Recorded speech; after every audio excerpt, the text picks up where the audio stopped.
ध्वनिर्वर्णापदं वाक्यमित्यास्पदचतुष्टयम् यस्याः सूक्ष्मादिभेदे वाग्देवीं तामुपास्महे।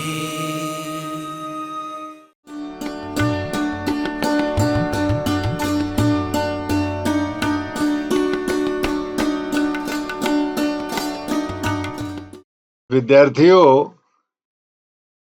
आज हम रामचरितमानस में परमाणु की संरचना एवं उसकी क्रियाविधि का वर्णन करेंगे, जिससे हमें ये ज्ञात होगा कि रामचरितमानस केवल धार्मिक एवं आध्यात्मिक ग्रंथ नहीं है, बल्कि इसमें सूक्ष्मता के साथ संसार के सूक्ष्म तत्वों का विवेचन भी आधुनिक विज्ञान की समकक्षता के साथ किया गया है।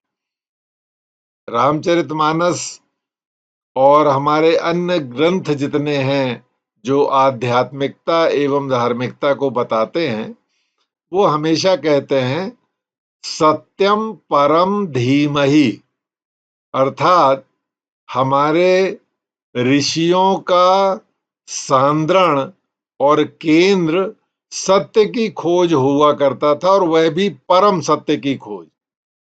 तो जैसे ही हम सांसारिकता में आते हैं और यदि हम किसी पदार्थ के सूक्ष्मतम कण के विषय में जानना चाहते हैं या उसके सृजन एवं उत्पत्ति के विषय में जानना चाहते हैं, तो हमें निश्चित तौर पर उसकी सूक्ष्म आंतरिक विन्यास का ज्ञान होना अत्यंत आवश्यक है। इसके लिए यह बहुत कहा गया है, लव निमेष महाभुवन निकाया रचई जासु अनुशासन माया। यदि इस पंक्ति की हम विवेचना करें तो हमारे ध्यान में आता है कि पलक झपकने के साथ ही संपूर्ण ब्रह्मांड का निर्माण हुआ, और यह बहुत ही अनुशासित ढंग से हुआ। इसमें कार्य करने वाली या सृजन की शक्तियां अत्यंत कुशाग्रता के साथ अनुशासित ढंग से कार्य कर रही हैं। यहां माया शब्द का उपयोग हुआ है। माया शब्द का आशय है जो परम सत्ता राम है, उनके नाम का अंतिम शब्द मां और सीय का जो आदि शक्ति है, इनका शब्द अंतिम या मयो। इसीलिए कहा है सी राम मय सब जग जानी, अर्थात यह परम सत्ता और परम शक्ति जब बंधनकारी बनती है, जब आपस में जोड़ती है चीजों को, तो मय से माया का विस्तार होता है। माया भ्रम नहीं है, जो लगातार कहा जाता है कि maya is illusion. It's not illusion. यह एक क्रमिक अनवरत चलने वाली रासायनिक प्रक्रिया है, जिसमें आधुनिक विज्ञान में उद्धृत इलेक्ट्रॉनिक विभव के अंतर के कारण आपस में जुड़ते हैं और परमाणु से अणु, अणु से यौगिक और अन्य पदार्थों का निर्माण होता है।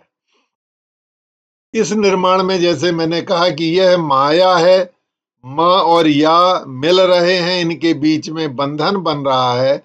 तो बंधन होता कहाँ है, कैसे बनता है, इसके लिए हम रामचरितमानस जो 600 साल पहले लिखी गई है उसमें खोज सकते हैं, जबकि आधुनिक विज्ञान में परमाणु की खोज 200 साल से पुरानी नहीं है।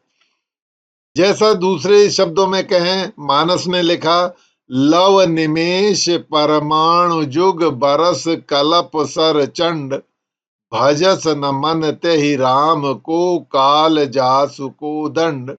आशय कि जैसे शब्द निकलने का जो समय होता है या पलक झपकने का जो समय होता है, उसमें भी यह कल्प के समान काल जासु को दंड, जिसमें समय कार्य करता है और समय की सबसे छोटी इकाई कार्य करती है, और वह इकाई परमाणवीय एवं उप परमाणवीय स्तर पर कार्य करती है।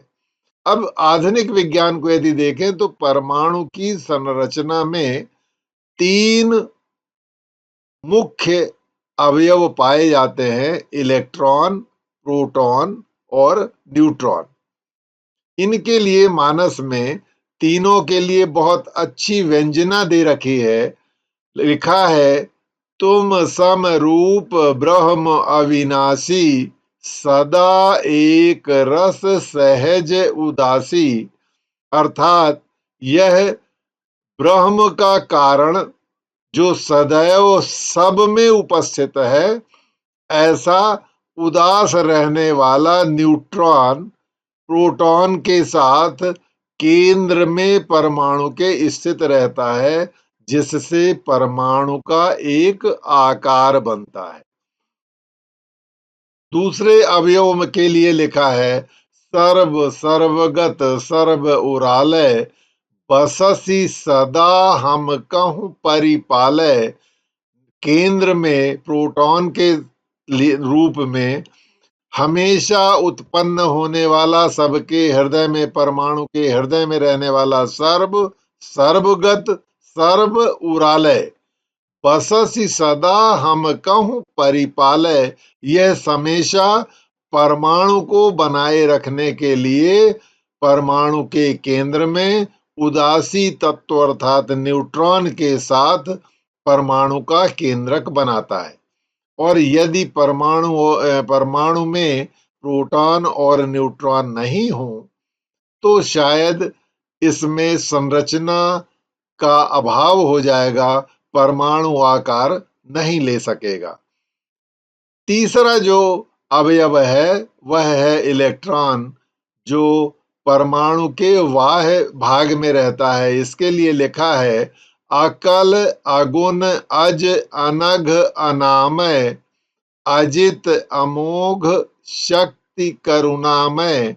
यदि इस पंक्ति की विवेचना की जाए तो हमें ध्यान हो जाएगा कि जितने शब्द इस पंक्ति में आए हैं वह शब्द इलेक्ट्रॉन के गुण धर्मों को की व्याख्या कर रहे हैं। और ये गुण धर्मों में क्या है? अकल है, यह कभी नष्ट नहीं होता। अगुण है, स्वतः का यह कोई गुण नहीं रखता। अज है, अजन्मा है। अनघ है, इसमें कोई बियरिंग्स नहीं है, निष्पाप है। अनामय है, अजित है, इसको कोई जीत नहीं सकता। अमोघ है, इसका जो कार्य है वह कभी चूकता नहीं है अपने लक्ष्य से। यह सदैव विभवांतर में अधिक विभव से कम विभव की तरफ जाता है और इसमें कभी विचलन नहीं होता है। तो यह अमोघ शक्ति रूप करुणा में इसको इसलिए कहा गया है कि जहां भी इलेक्ट्रॉन की कमी होती है, इलेक्ट्रॉन अपने आप उस रूप में, इलेक्ट्रॉन के रूप में उसके विभव को सम करने के लिए अपने आप चला जाता है। इसीलिए इसको करुणामय कहा गया है। एक बहुत अच्छी बात है, इन तीनों अवयवों को परमाणु के अंदर देखने के बाद आप यह कल्पना कर सकते हैं कि मानस यह रासायनिक ग्रंथ है, भौतिक ग्रंथ है। इतनी मॉलिक्यूलरिटी के साथ आणवीय और परमाणुवीय संरचनाओं को उद्धृत करने वाला ग्रंथ है। क्यों? तभी यह सत्यम परम धीमहि के रास्ते पर चल सकता है कि सत्य क्या है। हमें मालूम है कि परमाणु स्वतः में स्थिर नहीं रहता, यह स्थायी भाव पाने के लिए अणु बनाता है। और इसके लिए लिखा गया है, अणुर्दौ परमाणु, दो परमाणु मिलकर अणु बनाते हैं। आशय जो 5000 साल पहले दो परमाणुओं से जुड़ने पर अणु की संकल्पना की गई है, यह श्रीमद् भागवतम में स्पष्ट है। और बार बार कहा गया है कि मानस में विभिन्न आगम निगम और पुराणों से ज्ञान का एकत्रीकरण सरल भाषा में किया गया है। अतः वहां के ज्ञानकों की दो परमाणुओं से अणु बनता है, यहां भी उसको वाहक के रूप में रखा गया। यह तो विषय हुआ कि आज की स्थिति में परमाणु में कितने अवयव पाए जाते हैं और इसकी संरचना कैसी है, अर्थात इसमें कितने अवयव हैं। तो 3 अवयव हुए, इलेक्ट्रॉन, प्रोटॉन और न्यूट्रॉन। इसका आकार हो गया। अब इसकी संरचना विन्यास कैसा है? आप सोचें कि मानस में एक पंक्ति में मानस विन्यास और क्रियाविधि को भी बहुत अच्छे से बताया गया है। लिखा है, आनन अनल अंबुपति जीहा उत्पत्ति पालन प्रलय समीहा। इस संपूर्ण जगत का या सृष्टि का निर्माण केवल इलेक्ट्रॉन से होता है, ऊर्जा से होता है। इलेक्ट्रॉन ही एक ऐसा अवयव या तत्व है जो इस संसार की समस्त क्रियाओं का वाहक है और भोगता है। इसमें यदि हम देखें कि आनन अनल अंबुपति जीहा, जैसा कहा कि 3 अवयव परमाणु में पाए गए संरचना में। अब इनके विन्यास के लिए बता रहे हैं कि मोह में आनन अनल अग्नि है, अग्नि अर्थात ऊर्जा है। तो परमाणु में ऊर्जा इलेक्ट्रॉन में सूक्ष्मतः रहती है और जो लगातार क्रिया करती है। तो बाहर की तरफ हमेशा ऊर्जा पाई जाएगी, आनन अनल। उसके बाद अंदर की तरफ अंबुपति जीहा, अग्नि का विपरीत होता है पानी। आग बाहर है, पानी अंदर है, इलेक्ट्रॉन बाहर है, अंबुपति जीहा प्रोटॉन अंदर है। और ये दोनों मिलकर जो क्रियाएं करते हैं उसकी क्रिया विधि के परिणाम बहुत विशेष बताए गए हैं। वो कह रहे हैं, आनन अनल अंबुपति जीहा उत्पत्ति पालन प्रलय समीहा। वो तीनों कार्य करते हैं संसार के। सृजन का कार्य कि संसार में निर्माण कैसे होना है, परमाणु से अणु कैसे बनना है, अणु से यौगिक कैसे बनना है, यौगिक से पदार्थ कैसे बनना है, पदार्थ जीव और निर्जीव दोनों को कैसे बनाएंगे। तो सृजन का काम करते उत्पत्ति, इस इलेक्ट्रॉन के माध्यम से और प्रोटॉन के रिएक्शन से संसार सृष्टि जगत की उत्पत्ति होती है। इस उत्पत्ति में आप देखें कि जितनी भी जैव विविधताएं हैं, जितने निर्जीव तत्व हैं, हमारे पीरियोडिक टेबल के जितने भी एलिमेंट्स हैं 122, सब परमाणु अणु और उसके बाद इनकी क्रियाओं से होने वाले यौगिक के आधार पर ही संसार का निर्माण करते हैं। तो इससे उत्पत्ति का काम होता है। दूसरा विषय आता है पालन का। जैसे ही जीव बन जाता है, जीव के बनने के बाद उसकी दैनंदिनी में पूरे जीवन काल में उसे जीवित रहना है।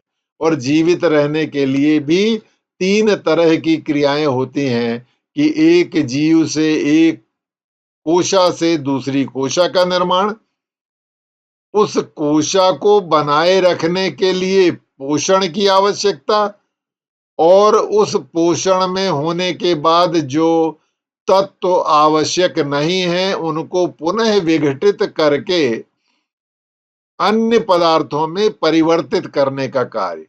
तो यह तीनों कार्य यह परमाणु के स्तर में ऊर्जा के स्तर पर ही होता है। उस पंक्ति को फिर दोहराते हैं, उत्पत्ति पालन प्रलय समीहा। उत्पत्ति हो गई, परमाणु से अणु बन गया, अणु से पदार्थ बन गया, पदार्थ से यौगिक बन गए, और उन समस्त प्रकार के यौगिकों से जीव की उत्पत्ति हो गई। अब इस जीव की उत्पत्ति के बाद इसके पालन का काम जो है पुनः यह परमाणु के स्तर में इलेक्ट्रॉन के आधार पर होता है। यह इलेक्ट्रॉन विभवांतर के साथ अन्य क्रियाएं करेगा। हमने भोजन प्राप्त किया, श्वसन के माध्यम से भोजन का पाचन होता है। इस पाचन में हर क्रिया में, प्रत्येक क्रिया के हर चरण में, हर चरण के हर क्षण में इलेक्ट्रॉन ही वह उपयोगी टूल है जो लगातार इसमें काम करता है और उसके कारण हमारा भोजन पचता है। भोजन के पाचन के साथ ही उसकी जो दूसरी क्रिया है जिसे हम एसिमिलेशन कहते हैं या शोषण कहते हैं, अवशोषण कहते हैं शरीर में, वह अवशोषण भी विभवांतर के कारण ही अन्य प्रक्रियाओं को प्राप्त करके होता है। तो उत्पत्ति हो गई और पालन हो गया। अब उसके बाद प्रलय समिया। आप देखें कि श्वसन का यदि सूक्ष्मतम क्रिया देखें, हम कहते हैं निःश्वास उच्छ्वास, अंदर जाने वाली श्वास और बाहर आने वाली श्वास, जिसमें अंदर जाने में हवा सामान्य जाती है, ऑक्सीजन अंदर ली जाती है जिसे हम प्राणवायु कहते हैं। यह प्राणवायु इलेक्ट्रॉन टर्मिनेटर का काम करती है और इससे पूरी क्रियाएं होने के बाद हम जब सांस बाहर निकालते हैं तो उससे कार्बन डाइऑक्साइड का उत्सर्जन किया जाता है और यह उत्सर्जन ग्लूकोज नामक मॉलिक्यूल को, अणु को तोड़ने के कारण बनता है।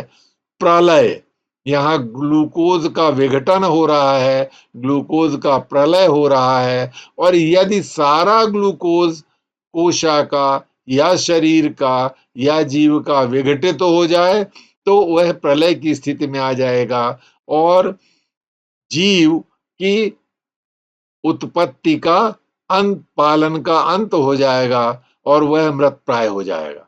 यह मृत प्राय होने की जिस प्रक्रिया को हम यहाँ प्रलय कह रहे हैं, वह परमाणु के उन अवयवों के लगातार क्रिया करने के कारण होता है जिसने सृजन किया है, जिसने पालन किया है और जिसने प्रलय किया है। तो यदि हम देखें कि मानस में इतने सूक्ष्म विज्ञान को भी इतनी सरलता के साथ परिभाषित किया गया है, परिलक्षित किया गया है और प्रतिभाषित किया गया है। तो मुझे ऐसा लगता है कि इस विषय में आप मानस के अन्य प्रसंगों को भी लेकर उपपरमाणवीय एवं परमाणवीय संरचना, क्रिया एवं क्रियाविधि का ज्ञान प्राप्त कर सकते हैं। धन्यवाद।